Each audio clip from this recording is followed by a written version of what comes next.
આ પ્રેસ વાર્તામાં આપ સૌ મીડિયા મિત્રોનું સ્વાગત છે। તાજા નલ સે જલના રિપોર્ટ મુજબ, જળ સંપત્તિ વિભાગના રિપોર્ટ મુજબ ગુજરાતના 57% ઘરોમાં પીવાનું શુદ્ધ પાણી નથી। દેશમાં પાણીની ગુણવત્તાની રીતે અને પુરવઠાની રીતે દેશભરમાં ગુજરાત 30મા નંબરે છે। 32 રાજ્યો છે, ગુજરાતનો નંબર 30મો છે। એના પરથી સ્થિતિની ગંભીરતા સમજાય છે।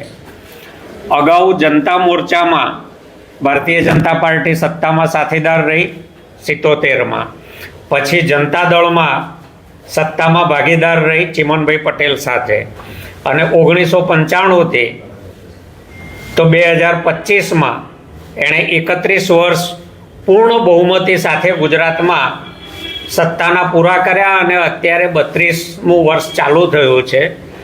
32 વર્ષના પૂર્ણ બહુમતીના શાસનમાં ભાજપે ગુજરાતની જનતાને ભ્રષ્ટાચાર સિવાય કશું આપ્યું નથી।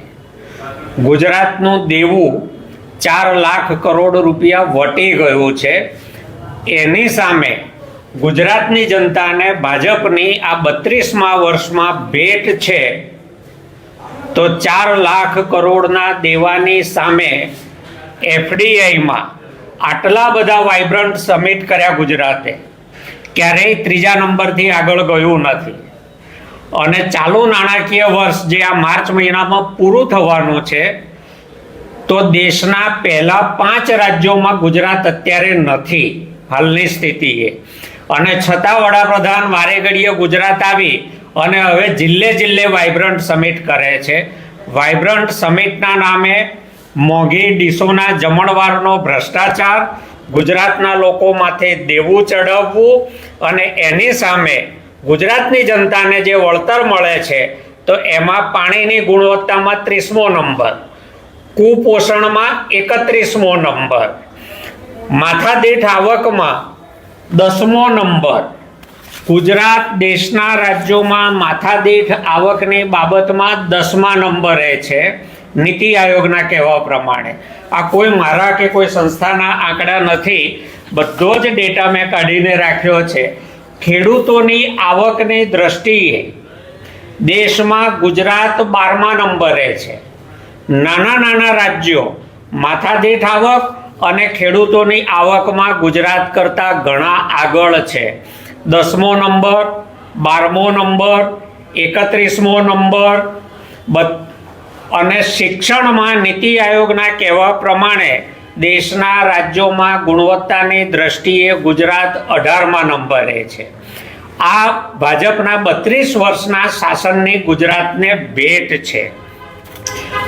ભાજપ એટલે ભ્રષ્ટાચાર એ પર્યાય બની ચૂક્યા છે। હવે કોઈને ભાજપી કહો એનો અર્થ જ થાય છે કે એ ભ્રષ્ટાચારી, અને ભ્રષ્ટાચારી કહો તો એ ભાજપી થઈ જાય। એટલી હદે ભ્રષ્ટાચારના તાણા વાણા ભાજપ સાથે વણાઈ ચૂક્યા છે। છેલ્લા 3 વર્ષમાં 4 કલેક્ટરો સસ્પેન્ડ થયા છે ભ્રષ્ટાચારના આક્ષેપમાં।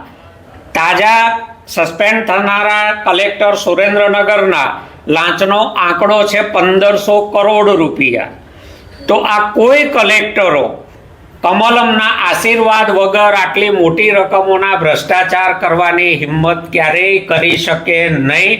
આ બહુ નરી આંખે દેખાય એવી વાસ્તવિકતા ગુજરાતમાં છે। દરેક એવું જ કામ ભાજપ કરે છે જેમાંથી ભ્રષ્ટાચાર બેફામપણે આચરી શકાય। ચાહે નલ સે જલના નામે કરોડો રૂપિયા વાપર્યા, ગુજરાતના લોકો સુધી પાણી પહોંચાડી શક્યા નથી, ઘરે ઘરે પાણી પહોંચી શક્યું નથી, અને કરોડો રૂપિયા એ ચવાઈ ગયા છે। ચેકડેમો બન્યા, કરોડો રૂપિયા ચવાઈ ગયા, ભૂગર્ભ જળ ઊંચા આવતા નથી। પુલો બને છે, ભ્રષ્ટાચાર કરવા મળે એટલા માટે બને છે, અને પુલો પડી જાય છે।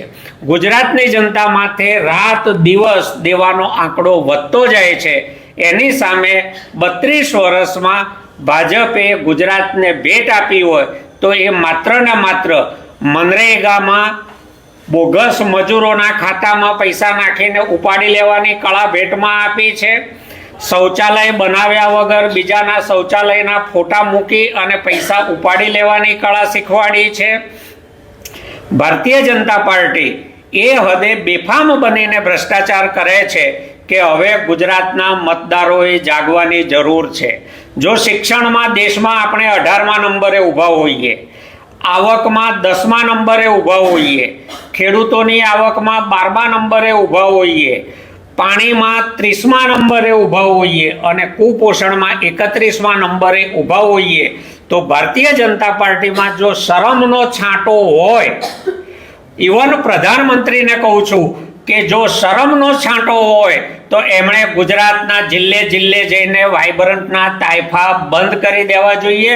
કારણ કે તમારા કહેવાથી, તમારા તાઇફાઓથી 1 રૂપિયાનું ફોરેન ડાયરેક્ટ ઇન્વેસ્ટમેન્ટ ગુજરાતમાં આવતું નથી. વિદેશી કંપનીઓ અહીંના ભ્રષ્ટાચારથી થાકી ગઈ છે, અહીંની અશાંતિથી થાકી ગઈ છે. એટલે કોઈ વેપારી ગુજરાતમાં અત્યારે હવે નવું મૂડીરોકાણ કરવા આવતો નથી. એનું પરિણામ છે કે ગુજરાતમાં બેરોજગારી કૂદકે ને ભૂસકે વધતી જાય છે, ગુનાખોરી વધતી જાય છે. એવા સંજોગોમાં ભારતીય જનતા પાર્ટીએ એમને નથી આવડતું પોતાની નિષ્ફળતા નિખાલસતાપૂર્વક સ્વીકારી અને રાજીનામું આપી દેવું જોઈએ.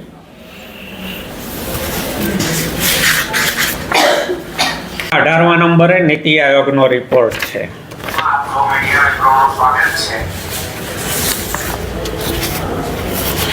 ખેડૂતોની આવકમાં 12મા નંબરનું ટેબલ નીતિ આયોગનું છે. માથાદીઠ આવકમાં 10મા નંબરનું ટેબલ નીતિ આયોગનો છે. આ બધા જ સરકારી આંકડા છે, નીતિ આયોગે આપેલા આંકડા છે.